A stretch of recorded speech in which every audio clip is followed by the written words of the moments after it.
What's the word, people? It's your boy J Money 89 boy, and this is a very different type of video. I thought I was scrolling through the site called Tier Maker, and pretty much is where you make a list and stuff. And I seen that a lot of people make these tier lists, and I was like, you know what? Why the fuck would I do it? Now this is obviously it's gonna be pretty kind of sloppy because I'm not doing this on the computer. I'm recording this off my cell phone, so bear with me. But today we're gonna be ranking. I found a tier list. It was called Spider-Man console video games since the 2000s, and since we got Miles Morales coming out this week, by the way, that will be a playthrough on the channel.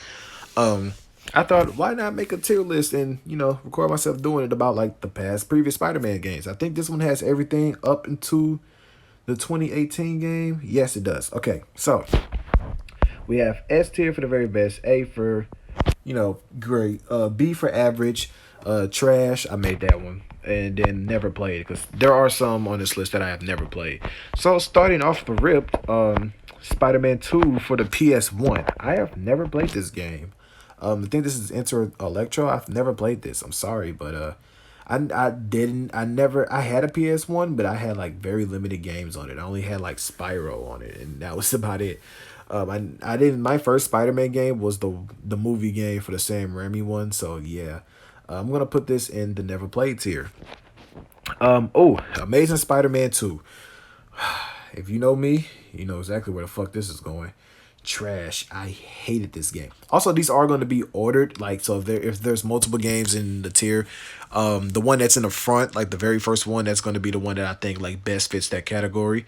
But Amazing Spider-Man 2 was just trash. I love the Amazing Spider-Man 1 video game, but 2 was ass. The only thing it improved on was the fucking web swinging, and like that was it. But you couldn't even enjoy the fucking web swinging because they had like this stupid little like hero or menace system. So if you didn't do crimes, like the bar would go down to the left and you would be a menace, and then you would have all these drones and shit start attacking you. So you couldn't even enjoy the fucking web swinging because you were too busy. You were like forced to do crimes, otherwise you're gonna have enemies attacking you all the damn time. The game was a glitchy ass mess. It was short as shit. You could beat the shit in like fucking 4 hours if you were good enough. And like it was just, oh man, it was terrible. They hyped up playing like, oh, you get to play with Peter Parker. We could play with Peter Parker without the suit on in plenty of Spider-Man games before. This game was not nothing special for that. So hell no, just ill. Spider-Man Edge of Time. All right, Edge of Time. We're gonna put Edge of Time in the A tier. I love Spider-Man Edge of Time. I remember seeing like before this game came out, I remember seeing it was like in a little article of it was in a Game Informer magazine. And like literally the first words that caught my attention was like Spider-Man is dead. I was like, oh shit, we got a dead Spider-Man story? Fuck yeah, let's go. I'm interested. And it was like the 2099 Spider-Man from the future, from Spider-Man Shattered Dimensions, which was another great Spider-Man game. And I was like, oh fuck yeah, this shit look active. And so like this, my dad got this game for me. Like it was about the only fucking thing he ever got for me. But my dad got this for me, and it was great. I loved it. I loved the combat. The story was great. The little time travel element that they got, it was gimmicky as hell, but it was dope. Like you were getting like they were pretty much glorified set pieces. So you pretty much be like you be like the regular Spider-Man in like the past or something. And the future Spider-Man, he's getting his ass whooped by these big ass robots. So you gotta like destroy the blueprints for this robots. So then the robot, the giant robot that's in the future that's fucking with the future Spider-Man ends up just being like a bunch of just like normal sized robots that he fights. And I like that. That was just really cool for me. So yeah, A tier, Spider-Man at the time, fire. Spider-Man PS4. You know exactly where the fuck this is going. S tier, yes fucking sir. This is one of the best Spider-Man games.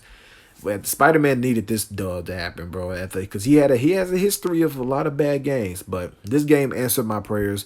When the PS4 and Xbox One came out, I said we need a next generation Spider-Man game. Amazing Spider-Man 2 was not it. That shit was hot ass. It was the last. First of all, it was a 360 and PS3 game ported to the fucking current gen consoles, and honestly, it didn't look much better at all. It didn't run much better. It was still ass. But this game delivered, and Insomniac had just been such dope developers. I love Sunset Overdrive, so when I saw that they said that they were going to be taking like movement inspirations for that into the web swinging, I knew that the traversal system in this game was going to be fire. And yeah, the story was great. The combat was great. A lot of people like to say that they copied off Arkham, but I feel like this game is a lot more different than Arkham. Arkham is more like counter based. Like with Spider-Man, you're more about dodging your enemies' attacks and getting around them and like finessing with the gadgets a lot more than Arkham. So yeah, the web swinging, like this is the only, like I love PlayStation and I love Xbox. I love Nintendo as well. Like I'm a gamer. I'm not a fanboy to anything. These the companies ain't paying me a damn dime to defend their titles or anything. But like PlayStation exclusives, as much as I like them, they don't have a lot of replay value to them. Like games like God of War and Last of Us and Uncharted, I'll play through them one time and beat them, and I just won't have that feeling to like ever want to play it again. But Spider-Man was different. This is like this and Ghost of Tsushima are like one of the few PlayStation exclusives this generation that I will still go back and play to this day. Like I would still boot up this game and just go web swing around the city for like a couple of minutes or so and just have fun with it. And I can't wait to do the same thing when Miles Morales drops Wednesday night. So yeah, Spider-Man PS4 S tier. Shattered Dimensions. Oh yeah. Do I want it in front? You know what? No, because I like the story in Edge of Time more. But Shattered Dimensions was fire. I remember seeing a lot of commercials for this game, but I didn't have a Xbox 360 at the time, and I was like, this game looks so fucking cool. All these different Spider-Man and shit like that. This was the first time I seen, probably for the first time a lot of people seen 2099 Spider-Man. This dude is a fucking gangster, man. I like this dude. Bro just be out here making moves. Like, he was cool, bro. But I liked how every Spider-Man kind of had their own play style. 2099 was all about the futuristic setting, like skydiving and quick and shit. You had the regular basic bitch Spider-Man was like probably the one that I least played a lot because his levels weren't really all that exciting. The War was like the stealthy, fake-ass Arkham type of Spider-Man. And then Ultimate Spider-Man, which was just Spider-Man with a symbiote suit on, had like the whole like power. Like you kind of felt like you were playing a Muso game with him because you just be mowing down enemies and shit with him. I liked how like every Spider-Man had like their own sets of villains that you would fight in each act. So that was dope. Like Future Spider-Man had like Hobgoblin, Scorpion, and then like Doc Ock, but they were like future versions of them. Regular Spider-Man had like Kraven, Juggernaut, and I think Sandman. Noir had Hammerhead, Vulture, and Green Goblin. And then the symbiote had Electro, Deadpool, and Carnage. And then the main villain of the whole story was Mysterio. But it was just great, man. Like this is just a great like Spider-Man game. It wasn't open world or anything, but I didn't think this game needed to be open world to be great. I still enjoyed it for what it was. And I wish these Spider-Man games could be put on backwards compatibility for Xbox so I can play them again. Because my 360 is dead and I am not buying another 360. Boy, I'm trying to save up for a Series X and PS5. But let's see, what's next? The Amazing Spider-Man 1. Okay, yeah. We're going to put Amazing Spider-Man 1, yeah, right here in the A tier. This game, I was so excited when I first saw this game. I was like, it was like the first Spider-Man game that really had like some really decent graphics in it. And I was like, even though a lot of people like the shit on the web swinging because it was like attached to clouds and shit, it was sky swinging and all that shit. I didn't really care about it because I still think this game was overall better quality than the second game, which is weird. Like this game had its own like original story that took place after the Amazing Spider-Man 1 movie. You were fighting like giant robots and shit. And like even though it didn't really make sense because he wasn't that damn cold in the fucking movies, but in the game he was just like it was a video game. Just suspend your fucking beliefs. I love the Amazing Spider-Man 1. Yeah, this shit was just dope. It was a great game, and I like I said, I wish it was backwards compatible so I could play this game again just for nostalgia purposes. But yeah, it had a good story, nice variety of suits as well. Like and I also liked how I wish this is something that like they would do for the next Spider-Man game. That they made, like when you got damaged or like beat up in the suit, your suit would actually like tear up in the game, and I thought that was really cool. Like you can get your suits could be fucked up, like, and it wasn't just like the main suit for like set pieces in the story. Like no, it was any suit, and I thought that was really dope that your suit could get tore up like that. I think they said Miles Morales has something like that, but from what I've seen, it just look like it gets like a little dirty, and that's all. But who knows? Maybe that's in implementation, so they can, think about it for the second Spider-Man game. What's next? Spider-Man 2. All right. This is going to be controversial. What version is this? There's two different versions of it. I can't tell which one this is. I think the other one, because there's two of them. I think this one is the PS2 version. The other one's the PC version. So I'm going to just get that out the way and move that into never played. But I'm going to assume this one is the console version. And I'm gonna put it. I'm gonna put it right here. Matter of fact, no. I'll put it like right here. I know that's crazy because a lot of people love Spider-Man 2. It was like the first open world Spider-Man game. Got the web swinger right. Combat was okay. But that final boss pissed me off so much. That final boss was the clunkiest piece of shit I ever played. But honestly, this game just didn't really age that well to me. The web swinging did, but like the combat and all that stuff, it was just so clunky and stiff. Like, it's still a great Spider-Man game. I'm not saying it's bad at all. It's in the fucking A tier for God's sakes. But like everyone and their mama like talk about this game like it's the second coming of Jesus, and it's just like it's not really like that for me anymore. Um, let's see, what's next? Spider-Man 3. Okay, so I'm assuming this is the PS2 and then like the 360 PS3 version. So this first one, I'm gonna say it's the PS2 version, and I'm gonna put you in B tier because that was the version. That was the first version of Spider-Man 3 that I played, and I enjoyed it. But like, it was definitely like heavily downgraded. Like you could tell they did not want niggas to buy this shit. Like graphically, like for the PS2 game, it looked worse than Spider-Man 2. Like it was weird. But like I did kind of enjoy the West Wing. The West Wing was pretty cool, but it was just I don't know, man. It was just kind of like I didn't really. It was just a game, but it was short though. It was short as hell. I remember I beat the shit out of that game like really quickly. It was actually surprising, but like they let you free roam and do all that other shit afterwards. So, and then you get the black suit like hella early on, but like combat was also hella like clunky in the game. But like I said, I still enjoyed it for what it was. I mean, as a little kid, you were grateful for whatever the fuck you got, and I played the shit out of it. So for that, I would put it in at least B tier. I don't think it's trash, but I don't think it's great either. Enough to be in the A or S tier. So I'm just gonna keep it in the B tier. Now the 360 version. All right, we got another controversial pick. You might click off this fucking video. I know, Spider-Man 3 over Spider-Man 2. Listen, now I'm gonna tell you right off the rip. This is one of Spider-Man 3, the Xbox 360 version, is like the hardest Spider-Man game. I've got my ass kicked so many times, died so many times in that game, and that shit used to piss me the fuck off. Because when you die in that game, Spider-Man be laying on the floor just dead silent for like a good 10 seconds before they tell you that you died. It's like, I get it, nigga, I can't move.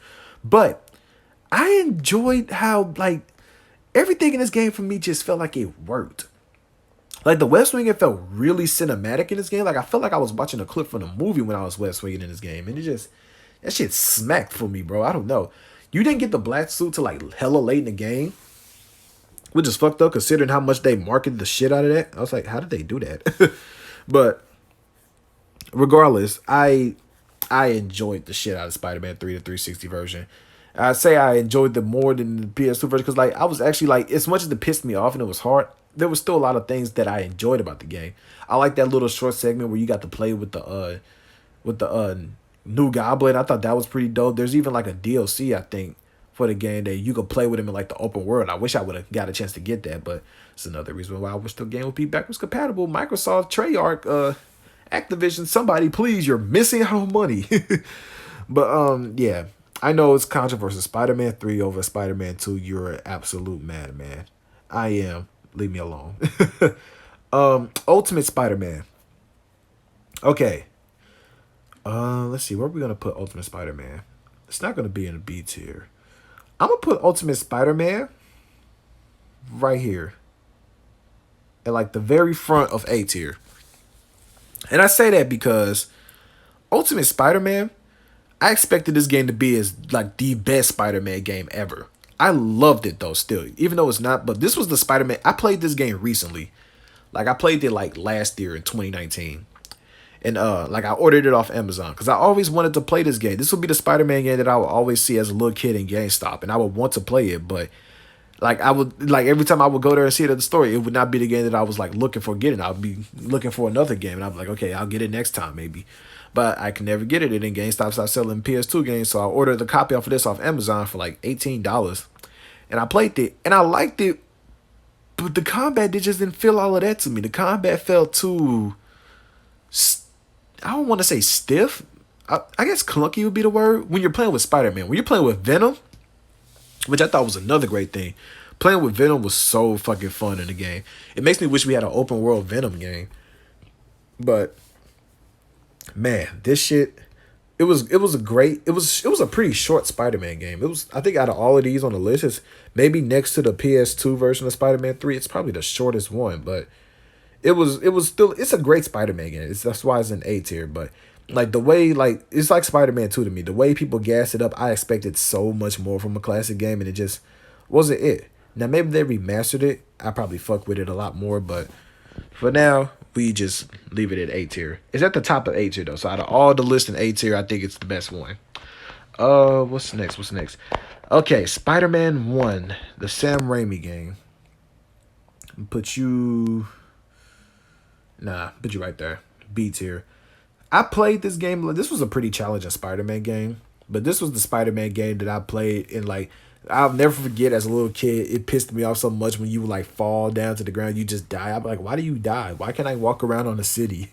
That's why when Spider-Man 2 came out, I was so happy and I liked it so much because it's like, oh, look at this. You get to do all of this shit. You get to walk around in the city and you can actually touch the ground without fucking dying. But like, this game was dope. I think the really thing that really made me like this game, there's a mode where like you could play with the Green Goblin, but it would be like Harry. But like it was that shit was cool as fuck to me. I played the whole game like that. So yeah, like Spider-Man 1, the Sam Raimi game, it was a pretty solid movie game. It was pretty like a linear beat 'em up. If anything, from what I've seen, it's like the classic Spider-Man games, like the one that's just in the I never played category.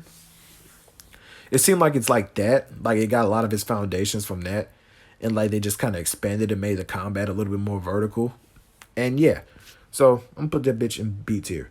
Uh okay, Spider-Man 1 Classic. I also never played that one at all.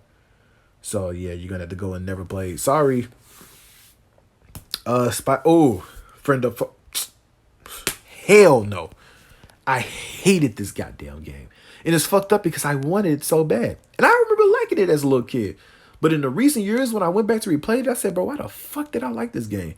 This boring ass, it felt like a fucking Lego game. It was like a Lego game if you were Spider-Man.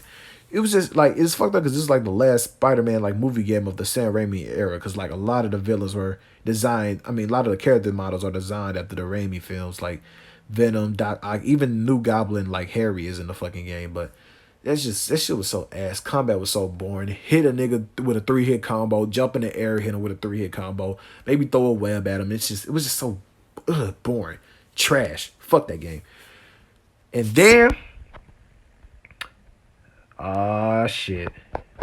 The motherfucking Go. I'm surprised they don't have the PS2 version on here.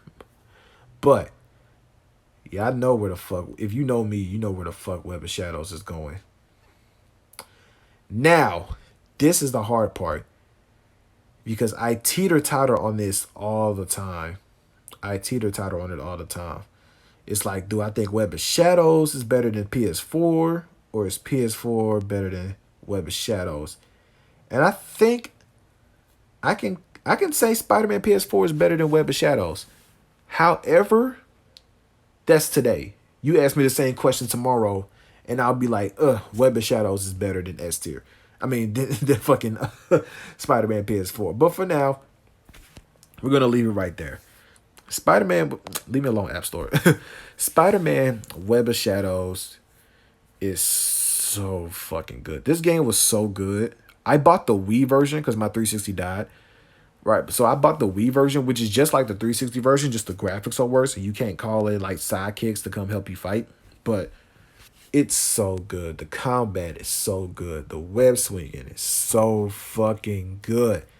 Everything about this game is just fire. Switching between the black suit and red suit on the fly instantly was some of the coolest shit ever for me, bro. Like, if I could say erase all these Spider-Man games and just pick one that I would love to be backwards compatible today for Xbox, it would definitely be Spider-Man Web of Shadows. I wish this shit could get remastered, but I believe the company behind this game is shut down. So unless like someone probably picks up the rights or something to it, first of all, the game's not even that popular for real. Like a lot of people, it has a small cult following that loves the game to death, like me. And like I put it above all these other games because I'm like, people gas up Spider-Man 2 and Ultimate Spider-Man, but I'm like, bro, the best is really Web of Shadows.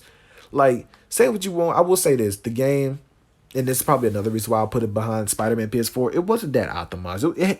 There were a lot of bugs that I ran into. It's probably one of the buggiest Spider-Man games on this list, maybe next to the Amazing Spider-Man 2. But I have ran into a lot of glitches, like the prison break mission where you have to like ride on Rhino and like break through the gates and shit. Sometimes a lot of times, like, it depends on, like, every other playthrough, that shit will glitch out to where Rhino, I would like run Rhino into the wall to break through, but then I'll like jump off of him, and so Rhino's just stuck in this endless cycle of running, and I can't even get off of him. And so it's like, it was definitely a buggy game, and even in the Wii version was pretty buggy as well. Like, I'll be fighting the enemies, like there's points where you have to like fight enemies to like a certain amount of enemies to progress in the story, and I'll be in the middle of fighting the enemies, and then they just disappear out of nowhere. It's like Thanos snapped his fucking fingers, and I was like, what? So it was a pretty buggy Spider-Man game, but I still loved every single moment of it. The story about the symbiote invasion was dope. The combat was dope. There were boss battles where you could fight without even touching the ground. It was literally the whole gimmick of the boss fight. You can't touch the ground, good buddy. You gotta stay in the air. Like, the combat was so great. You could fight on the ground. You could fight on the walls. You could fight in the air. It was just, yeah, it's just dope. If you have an Xbox 360 or a PS3 or a PC, or even if you have a Nintendo Wii, cop Web of Shadows, fix yourself, play this fucking game, and we gonna wrap it up right here. That's my tier list. Make sure you can see it. So, S tier, we got Spider-Man PS4 and Web of Shadows. A tier, Ultimate Spider-Man, Spider-Man Edge of Time, Shattered Dimensions, Spider-Man 3, Xbox 360 version, Spider-Man 2, PS2 version, Amazing Spider-Man 1. B tier, we got Spider-Man 3, PS2 version, the Sam Raimi Spider-Man 1 movie game. The trash tier, we got Amazing Spider-Man 2 and Friend of Foe. Never played, we got Classic Spider-Man 2 for PS1, Spider-Man 2 for PC, and Classic Spider-Man 1 for PlayStation 1. And yeah, so this has been your boy JM89 Boy with a tier list. I might do more of these because I actually kind of like doing stuff like this. It's like doing a quick review for like all things gaming like. So if you want to see more of these type of videos, just comment below or leave a like on the video. If this video gets like maybe, I don't know, maybe 5 or so views, I'll do more. And yeah, so this has been your boy JM89 Boy. I will see you guys later in the week with Miles Morales. Be on the lookout for that. I'm out this bitch. Peace out.